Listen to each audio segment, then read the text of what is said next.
so I kind of want to start off a little early, if you can just tell me about a young Maya, like where did you grow up, and what's the plan? Always art for you early. Well, young Miya grew up in Asheville, North Carolina. I was there for one. Then I moved to Akron, Ohio when I was probably around like 3, 4. Well, I did not even know that. Yeah. My wife is from Akron. Huh? Then my wife is from I Akron. didn't know that. Yeah, my sister was born in Akron, so my mom had, at this time, she was on her 3rd child. Okay. So I'm 4 years older than she was, so I'm probably around 4. I was 3 or 4 years old when I moved to Akron. Okay. We stayed there. I probably molded me the most, probably because those are my first memories and stuff. And then we left there, and I moved back home. I moved to Norfolk, Virginia, probably around like 4th grade. I moved back to Asheville in 6th grade. Okay. And then from 6th to 12th, I was in Asheville, and I moved to Atlanta, Georgia at 19. Alright, that's what's up. Yeah. It was crazy. Yeah. When did art stand out to you in your mind? When did you kind of settle on art? Well, I think I settled on art. Well, I guess my family kind of settled on art for me. I was really big. My mom used to show me like a whole bunch of Sugar Ray Leonard fights. I was really big on like Muhammad Ali. I loved Muhammad Ali growing up. And then when like Sugar Ray got on the scene, my mom's, we looked at all of my Sugar Ray fights.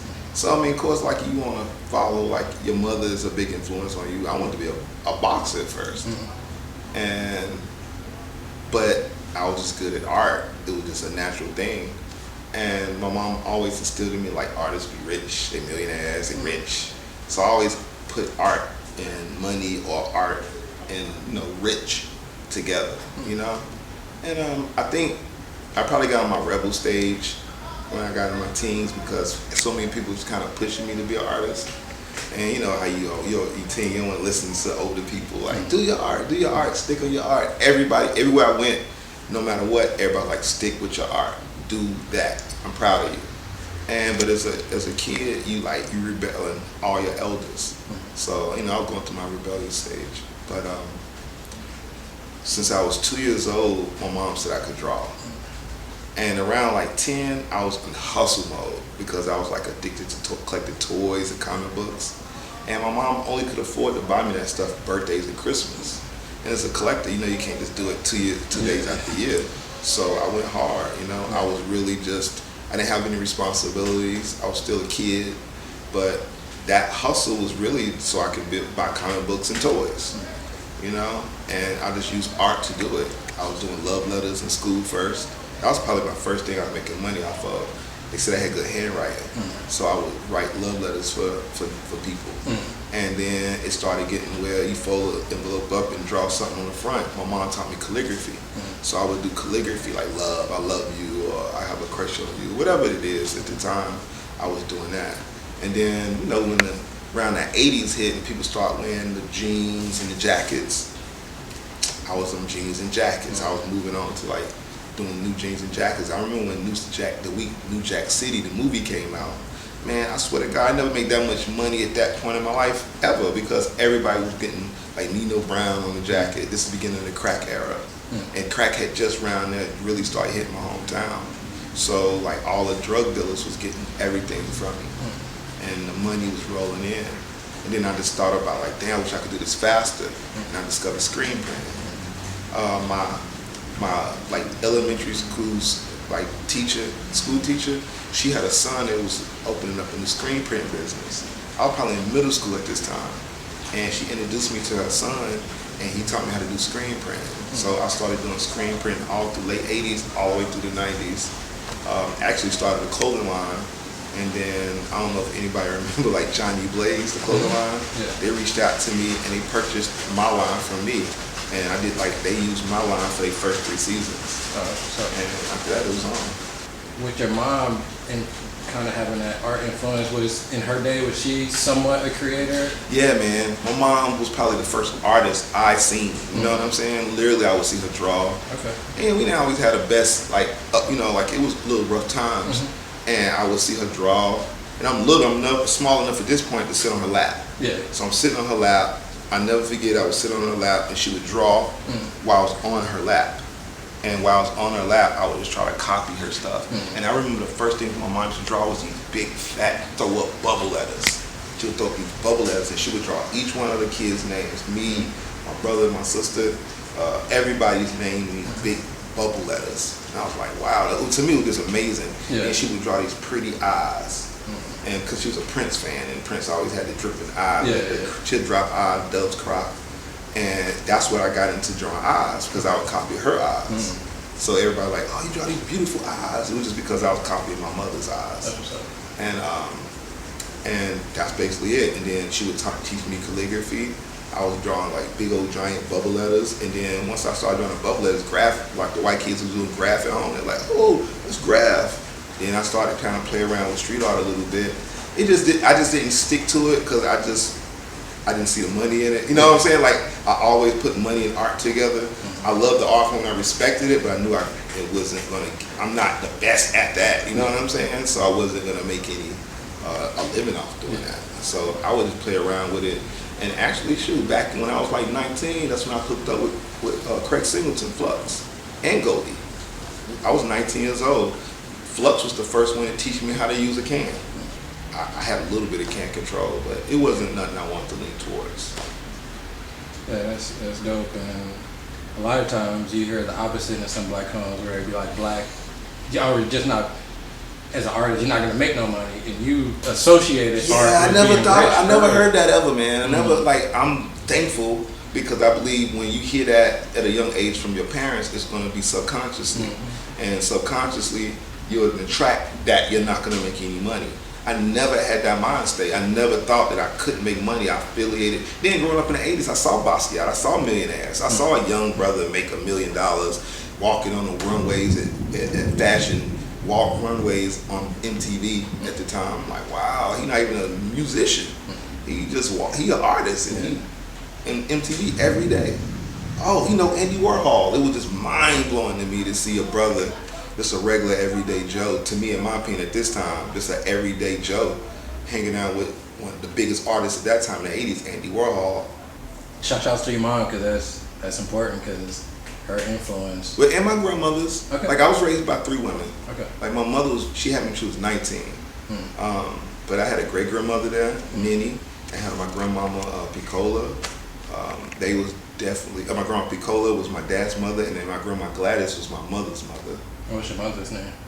Gay Bailey. Well, her real name is Algeria Gay Bailey. Okay. Yeah. So we always called it Gay, but Algeria is her name. Yeah, I see her at the anniversary shows every time. Yeah. She always come to every show. Yeah, good interview woman. I just never met her, but yeah. I've been in her presence. So. Yeah, she always support the show. Like my mom is my #1 fan, 100%. Support me from day one. All right, that's what's up. Just in talking, you mentioned Basquiat, Andy Warhol. What were your earliest art influences during the early years? I would say early. My mother was definitely first. I had an art teacher named Miss Mapp. She was the one who introduced me to her son, who taught me in screen printing. So she was a big influence on me. And then I had my second art teacher, whose name was Miss Whiteside. She was a major influence on me. Probably Miss Whiteside was probably the biggest inspiration. Because of course in elementary school, you're doing elementary style stuff. But Miss Matt would always put me in these art contests. This would build up my self-esteem. Because I didn't ask to get in these contests. She would just automatically put me in it. And that thing, and I won. I remember the first contest I won, it was to design a bookmark for a culture center. And I won first place. Was in newspaper, young kid, and I built I got my self-esteem up and got me addicted to winning. You know what I'm saying? And it was just her. But then Miss Whiteside she had this right across from the junior high school. She had like an after-school art program. Every Thursday, it would be advanced art classes. All the materials that the public schools couldn't get in there. I was working with brass, copper. The best of clays. She had the best of everything. All the stuff the public schools didn't give us, she had that at this place called the Delta House. So her influence on me as an artist was like, who wanted to hang out kind of at school, after school? But it was just something very important to me every single. She would feed us. She would give us all these art supplies, and that was a big, big influence. And then my fourth grade teacher, Miss Bako, God bless her soul, she passed away a couple years ago. I was got in trouble, and that's back when you could whoop children in school with the paddles. She gave me a whooping, but then she put me I got a whooping in the closet, I'll never forget it, for drawing in class. I was supposed to be taking a test. She gave me the whooping, and then after school, she was like, I want to talk to you. I really don't want to get a whooping for drawing in class, so I need you to do a book report on the artist. And the artist that she gave me was Charles White. Okay.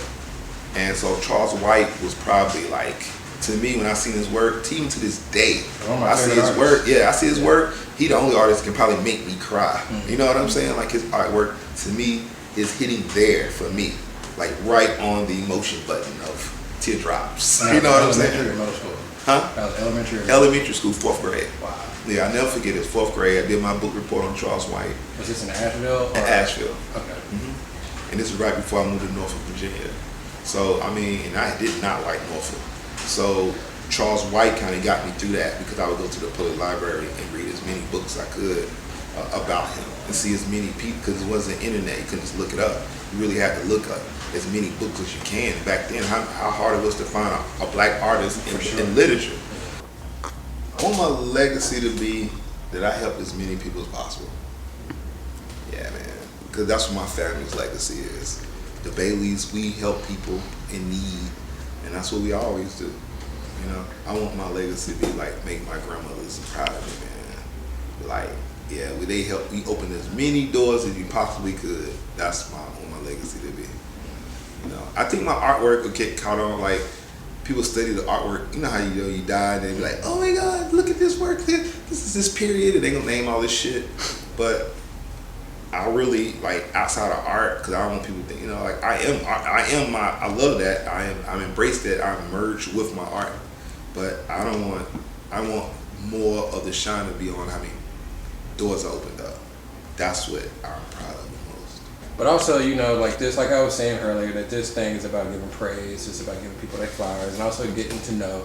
You mentioned a lot of people. I'm gonna reach out to them, like the Flux, the Goldie Codes. Yeah, Flux and Goldie, man. Those my brothers, man.